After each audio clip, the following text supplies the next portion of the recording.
Buenas noches, queridos hermanos. En primer lugar, quiero agradecer la oportunidad de poder estar compartiendo la palabra de Dios con ustedes. Muchas gracias, Ana, por compartir estas clases conmigo. A mí me han sido de bendición y espero ser de bendición para la vida de ustedes. Hoy vamos a estar estudiando el libro de los Hechos a partir del capítulo 5 hasta el 7. Entonces voy a pedir que por favor ya estén abriendo sus Biblias allí.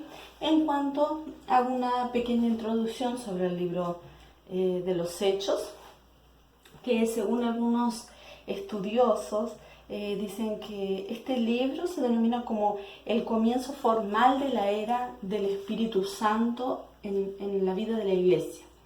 El foco del libro es mostrarnos el desarrollo de la Iglesia primitiva, cómo era la vida de los primeros cristianos, y también es un libro misionero. Muchas personas dividen este libro en misiones locales y misiones internacionales.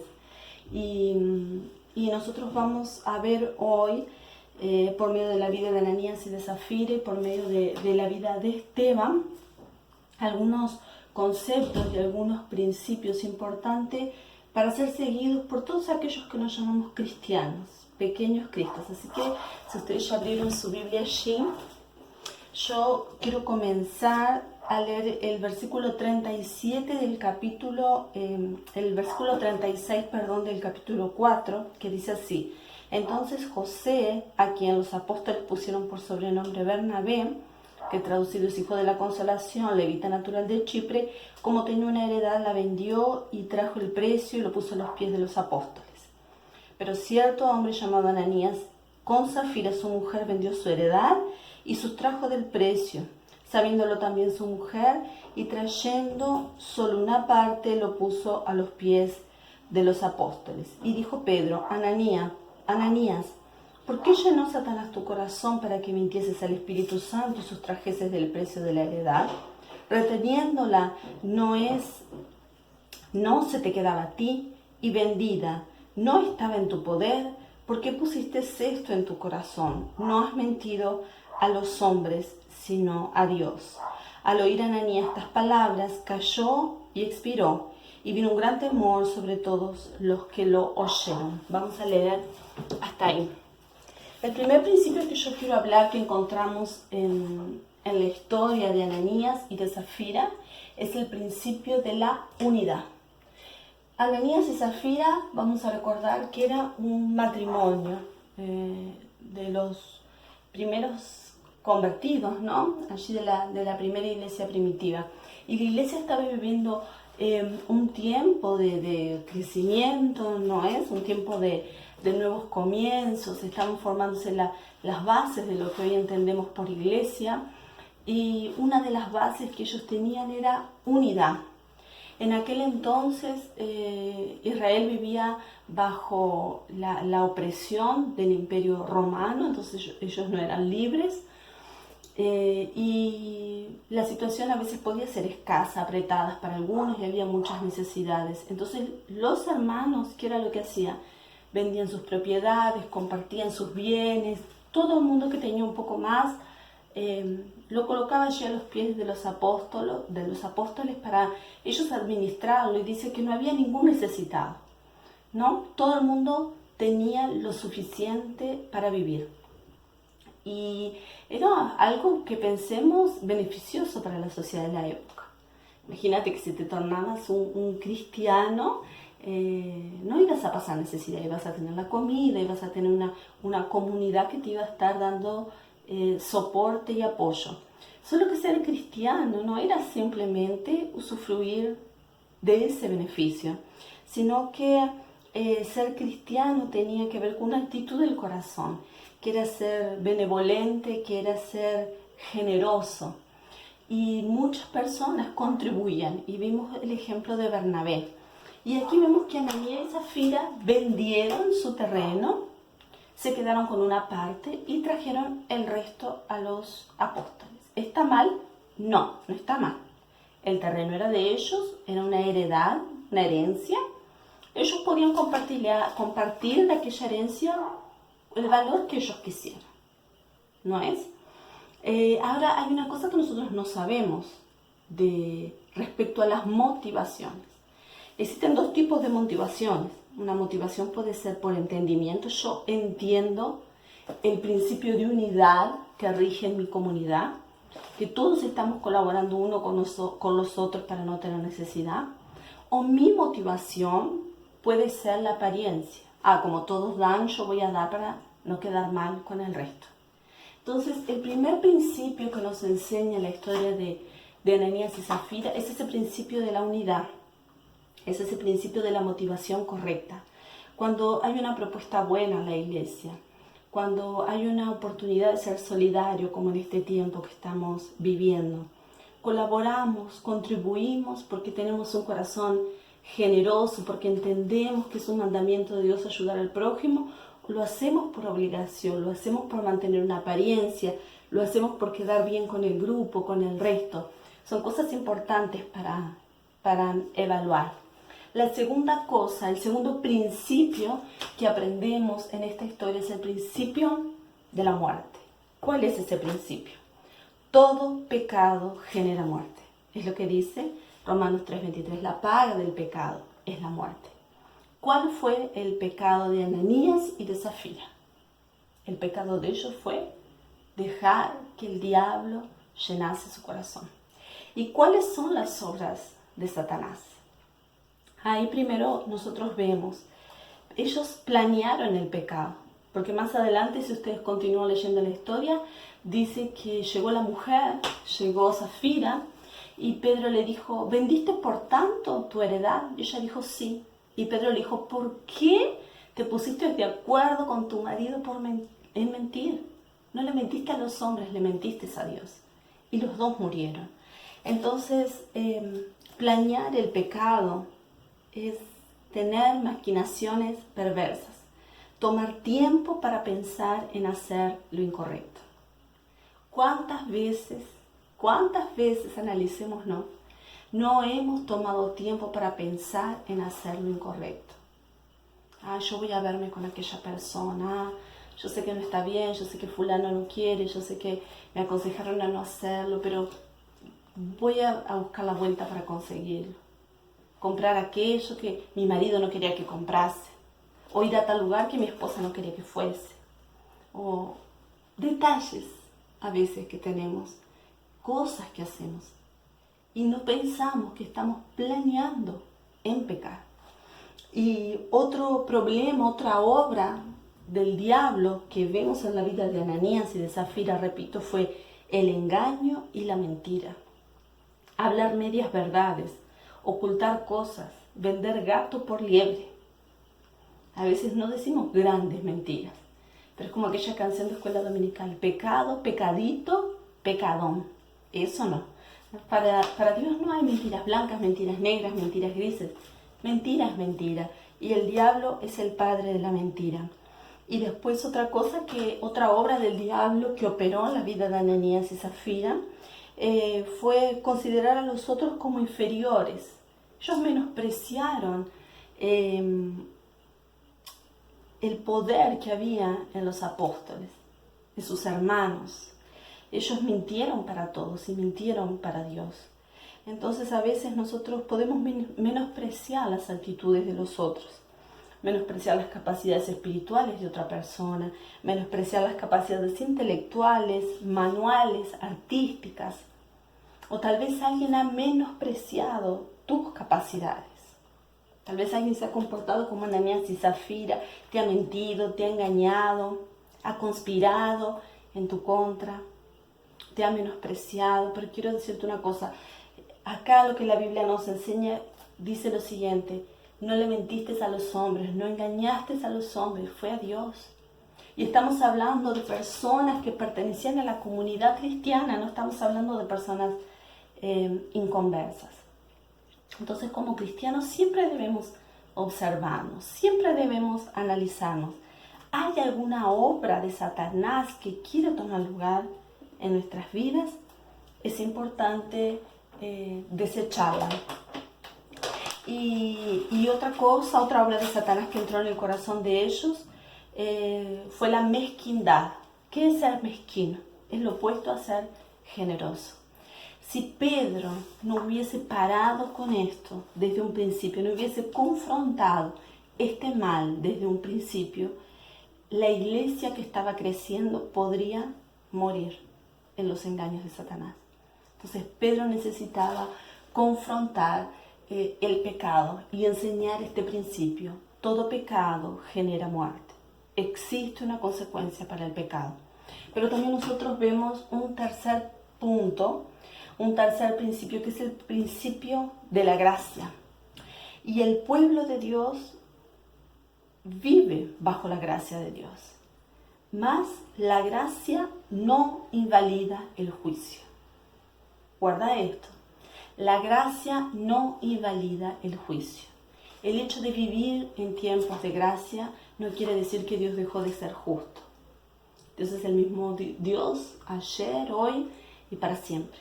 Entonces el mismo Dios que juzgaba el pecado en la antigüedad es el mismo Dios que juzga hoy, aún viviendo en tiempos de gracia. La gracia es un regalo maravilloso. No podemos desperdiciarlo, no podemos jugar con él, porque Dios, ainda além, más allá de ser gracioso en el sentido de lleno de gracia, Él también es justo. Y Él amaba y Él tenía gracia para con Ananías y Zafira. Y aún así, ellos cayeron muertos por el juicio de Dios. Entonces, recordemos, vivimos en tiempos de gracia, vivimos en tiempos de misericordia y en tiempos de perdón, pero no podemos darle lugar a las obras del diablo, porque el juicio puede venir y podemos terminar como Ananías y Zafira. Y el cuarto principio que sacamos de esta historia es el temor reverente. Dice que las personas que vieron, que supieron de la historia, se llenaron de temor. Y temor no es miedo. Temor es reverencia, temor es respeto. Es saber que nosotros estamos dentro de una fe, estamos creyendo, estamos sirviendo a un Dios que es santo, que es puro, que es justo, que es generoso, que es misericordioso. Y cuando entramos en este camino de la fe, nosotros tenemos muchos beneficios, muchas bendiciones de Dios, pero también tenemos nuestras responsabilidades. Y no podemos tomar el nombre de Dios en vano, no podemos practicar nuestra fe de una manera liviana. Y no estoy hablando de legalismo, no estoy hablando de rituales, no estoy hablando de religión. Estoy hablando de un relacionamiento con Dios, de amor, de respeto y de entrega sincera desde lo profundo de nuestro corazón. Entonces, esta elección conlleva un compromiso, la elección de ser cristianos. Ananías y Zafira escogieron seguir a Jesús, solo que ellos dejaron que las obras del diablo entrasen en su corazón. Y ellos no tuvieron compromiso ni con Dios ni con su prójimo, sus hermanos, su comunidad. Que al terminar de leer esta historia podamos evaluarnos, que creo que para eso sirven mucho estas lecciones. Evaluarnos cómo está mi relación con Dios y cómo está mi relación con mi prójimo. El libro de los Hechos va a hablar mucho sobre eso. Me aguarden, que ya voy a hacer el próximo video. Hermanos, vamos a continuar entonces nuestro estudio y vamos a dar finalización al capítulo 5. Terminamos la historia de Ananías y Zafira diciendo que un gran temor por el Señor había llenado a todos los moradores de aquella región, a todas las personas de aquel tiempo, de aquel lugar, que vieron lo que aconteció con Ananías y Zafira. Y eso fue positivo para las personas, porque eso aumentó la fe y aumentó la búsqueda de Dios. Tanto fue así que por la mano de los apóstoles, de los discípulos, dice la palabra del Señor a partir del verso 12, que muchos milagros, muchas curas y muchas libertaciones serán hechos, hasta la sombra de Pedro curada. Imagínense el tamaño del mover espiritual. Y todo esto generó una revuelta enorme en los líderes religiosos judíos, y ellos comenzaron a perseguir a Pedro, a los apóstoles, hasta que fueron encarcelados y luego sueltos. Pero la iglesia no se detenía por esta situación. Y llegamos a el capítulo 6, que es donde vamos a continuar nuestro estudio. Pero yo quería primero hacer un resumen de todos los temas que son tratados en el capítulo 6 y 7. El primer tema que vemos allí que se trata es de conflictos étnicos que existían en la iglesia. Luego tenemos la convocación de la iglesia y la elección de los 7 diáconos. Podemos ver el crecimiento de la iglesia. En cuarto lugar, hay una mención al ministerio que Esteban desenvolvía. Luego tenemos su arresto, su defensa delante de las autoridades, donde él hace todo un recuento de la historia de Israel, desde Abraham. Después vemos a Esteban reprendiendo la incredulidad de los judíos. Tenemos la visión de Esteban de los cielos abiertos, y por fin su muerte y la primera aparición de Saulo en las Escrituras. Yo quería comenzar a leer con ustedes el capítulo 6 del libro de los Hechos, que dice la siguiente forma: en aquellos días, como creciera el número de los discípulos, hubo murmuración de los griegos contra los hebreos, de que las viudas de aquellos eran desatendidas a la distribución diaria.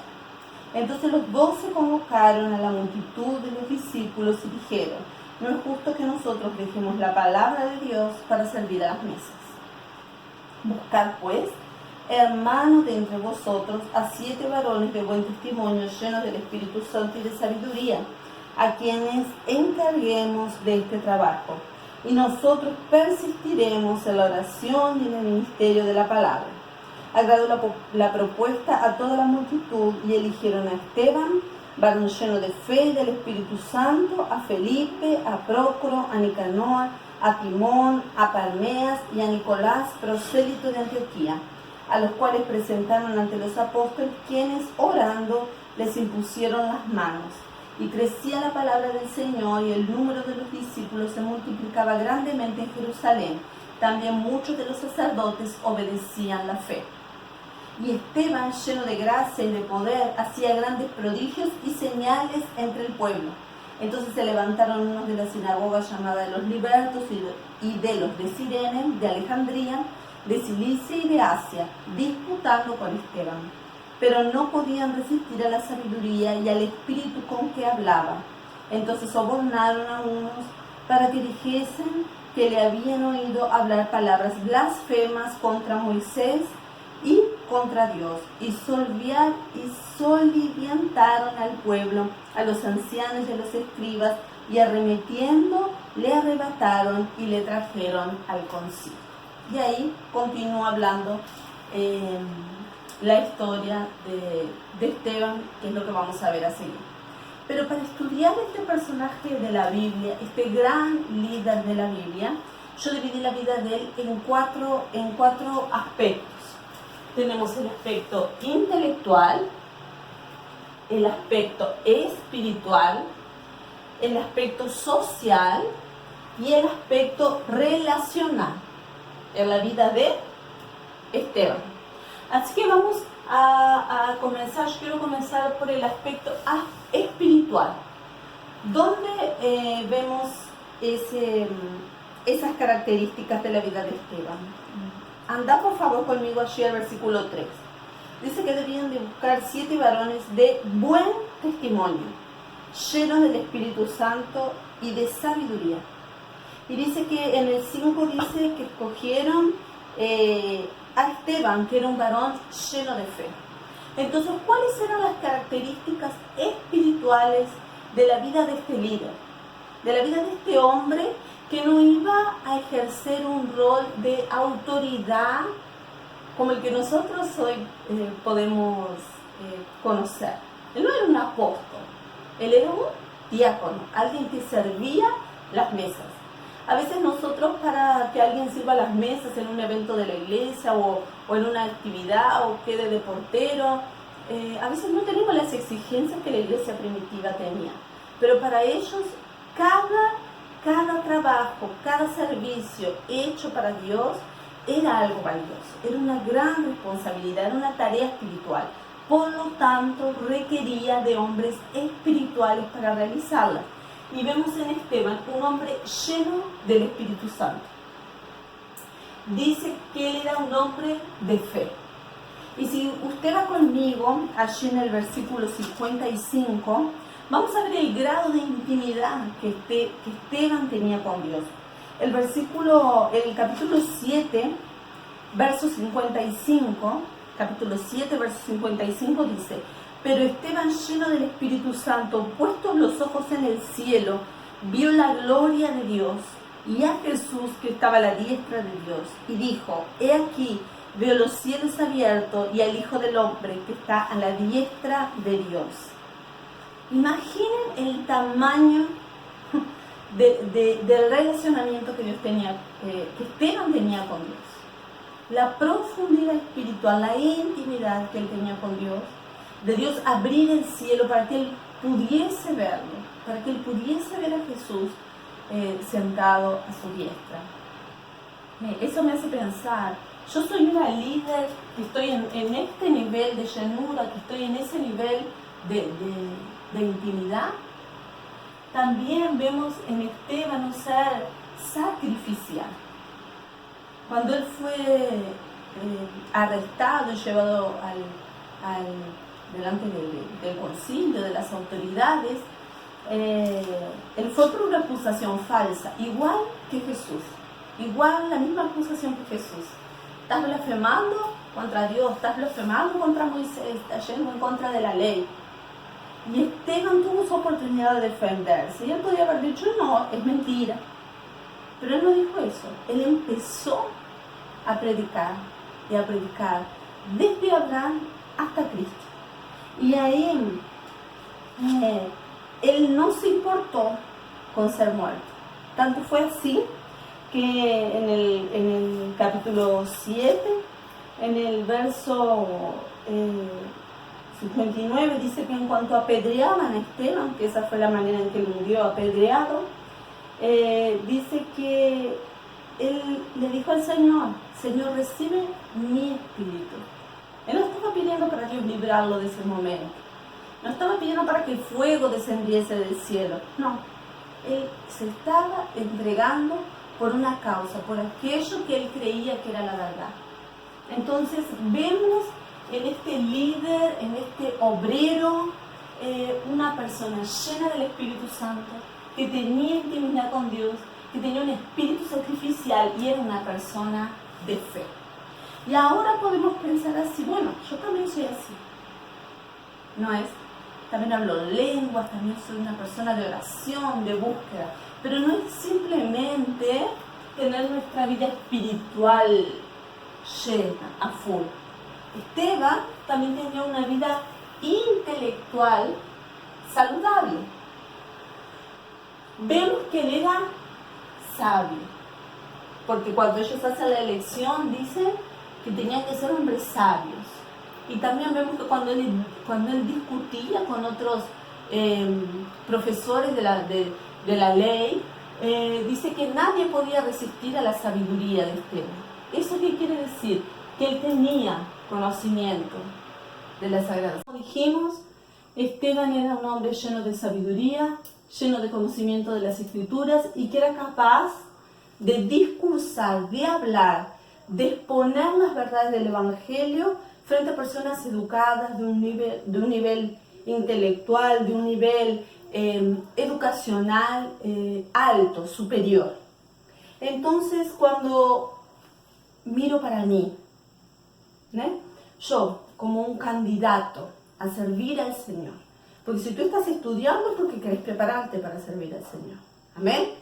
Entonces, como un candidato para servir al Señor en la obra, sea para servir las mesas, sea como portero, sea para predicar, sea para liderar un grupo, ser un pastor, ser un misionero, un líder de intercesión, de departamento, lo que fuese. Primero, preciso mirar para mi vida espiritual. cómo estoy trabajando en mi vida espiritual. Segundo, mi vida intelectual. ¿Estoy invirtiendo tiempo en estudiar? Creo que sí, por eso estás en este grupo, ¿no es? Entonces, precisamos gastar tiempo y dinero en capacitarnos. Educación, información, instrucción es muy importante para capacitarnos para las tareas que Dios nos va a pedir más adelante. Pero no es solo tener una vida espiritual saludable y estar llenos de conocimiento. Nosotros somos seres relacionales y vamos a ver la parte relacional de la vida de Esteban. En el comienzo del verso 6, del capítulo 6, nosotros vemos que había un problema de iglesia. Las viudas de los griegos estaban quejándose porque las viudas de los hebreos eran mejores atendidas que ellos. Uno de los primeros problemas de la iglesia fue comida. Una de las primeras discusiones que hubo en la iglesia. Y Esteban, él trabajó para promover la unidad, para terminar con las diferencias, con la desigualdad, con los problemas étnicos que había dentro de la iglesia. Y a veces nosotros vivimos en la iglesia, ¿no? Convivimos con personas que son culturalmente diferentes. ¿Por qué? Porque vienen de una familia diferente. Y como líderes, como obreros, ¿somos promotores de unidad? Otra cosa que era muy buena en la vida de Esteban, sabía trabajar en equipo. Ellos eran un grupo de 7 personas, eran 7 diáconos. Y ellos administraban toda la distribución de los alimentos. Una cosa importante en el carácter relacional, cómo él se relacionaba con las personas, perdonó a sus asesinos. Cuando vemos allá en el verso 7, en el final, el último versículo 60 dice: y puesto de rodillas, clamó a gran voz: Señor, no le tomes en cuenta este pecado. Y habiendo dicho esto, durmió. Entonces vemos un Esteban que era como Jesús. Realmente era un imitador de Jesús. Aún en esa hora de dolor, imaginen morir apedreado, tener la capacidad de perdonar. Nosotros como cristianos, como líderes en potencia, como líderes actuantes, como pastores, como misioneros, ¿tenemos esa capacidad de perdonar? ¿Tenemos? Precisamos. Si tenemos, necesitamos seguir trabajándola. Si no la tenemos, precisamos pedir a Dios que nos enseñe a perdonar. Y otra cosa que él tenía era buen testimonio. Eso lo vemos en los requisitos de los diáconos al principio del capítulo 6. Nuestra vida relacional, ella tiene que acompañar nuestra vida espiritual. No podemos autodenominarnos personas espirituales, personas llenas del Espíritu Santo, que tienen fe, que tienen una comunión con Dios, y esta área relacional de nuestra vida está destruida. Tener mal testimonio, llevarnos mal con todo el mundo, no saber trabajar en equipo, no promover la unidad, tener falta de perdón, no condicen. Ellas son opuestas. Algo se está perdiendo en el camino. Y la cuarta área de la vida de Esteban, que es un ejemplo para nosotros como líderes, es el área social. Esteban administraba la distribución de los alimentos. Entonces nosotros vemos un Esteban que predicaba, ¿no? Lo vemos en el capítulo 6, en el verso 8, dice: Esteban, lleno de la gracia y del poder, hacía grandes prodigios y señales entre el pueblo.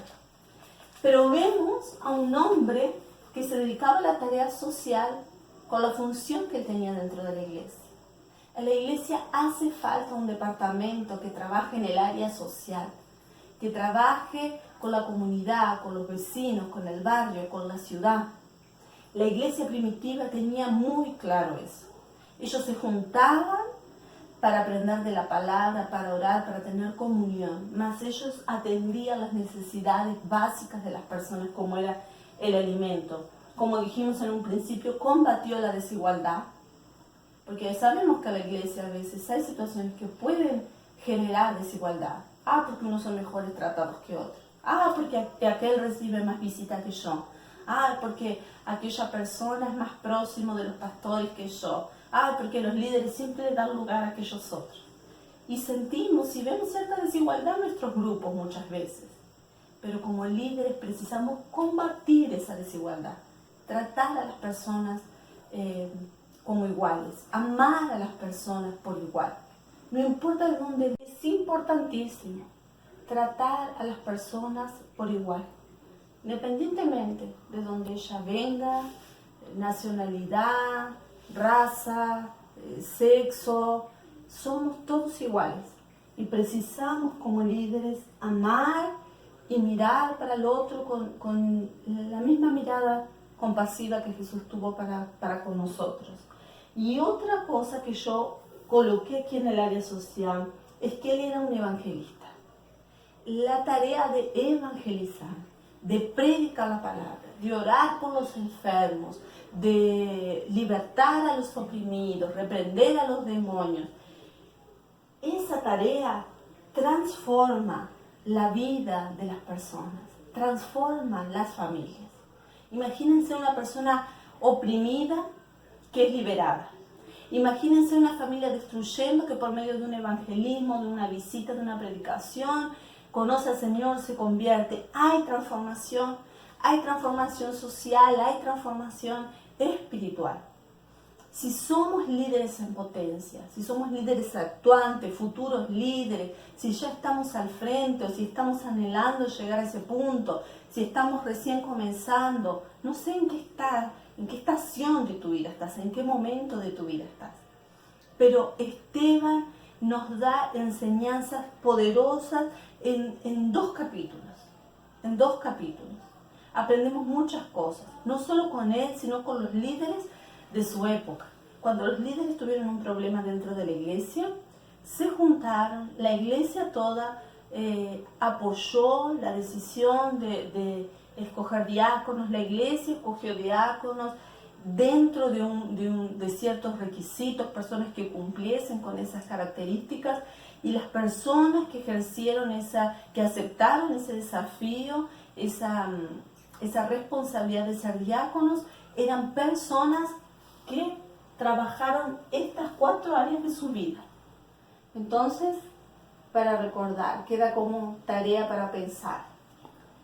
Vamos a esforzarnos en nuestra vida espiritual. Vamos a trabajar duro en esto para tener una mayor intimidad con Dios, un relacionamiento más profundo con el Espíritu Santo, un espíritu sacrificial, ser personas de fe que van para adelante, con ánimo, con esperanza. Vamos a invertir en nuestra vida espiritual, vamos a leer, vamos a estudiar, vamos a comprar libros, vamos a hacer cursos. Y no estoy hablando solo del ámbito